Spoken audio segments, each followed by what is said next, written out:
Today, we're the world's leading supplier of amplifiers, but really, for most of our existence, we weren't the world's leading supplier of amplifiers. We were number 4, number 3, number 2.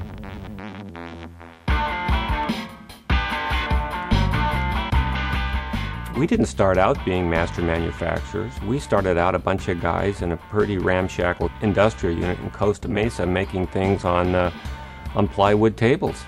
It was a very boom and bust existence, because if customers were coming in the door, then we had to, tend to them. But eventually we'd sell everything on the floor, and we didn't have time to build any more. So eventually the customers would stop showing up because there wasn't anything to buy. Then we had time to build stuff, but there was no customers. So we'd have this good month followed by a bad month, followed by That was how we were as a manufacturer. We were a joke.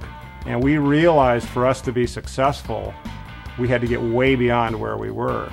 We decided that the link between manufacturing and design was so critical that there was no way we could produce the quality and reliability of product we wanted unless we could become manufacturers with considerable skill.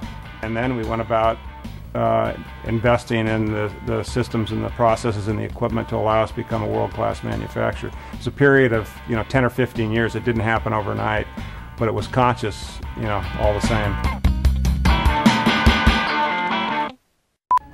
How have we stayed together for 35 years? Let me back up. Boy, how do we maintain friendship and excitement and a functioning partnership? That's a question I'm still trying to answer myself. Biggest factor is just respect for one another's capabilities. Beyond that, it just took a lot of work. It wasn't always smooth. I don't know whether this part of the story will make it into the film or whether it should, but I'm going to... In our early years, Barry and I used to get into these shouting matches. I mean, we used to just tear into each other. A lot of times there were differences of opinion. Sometimes they were minor differences. Sometimes they were major differences. But it's funny, what it all came from back then was really being passionate, maybe being a little bit stubborn, but being passionate about our ideas and what we wanted to do. And while we don't argue quite as loudly as we used to, the passion's still there. I always like to think of it as like a successful band. There's so many great bands, but the real secret is, can they stay together year after year? Barry, John, and I have worked together for 35 years, and we still talk to each other. Do it again? Okay, good, because I didn't like it either.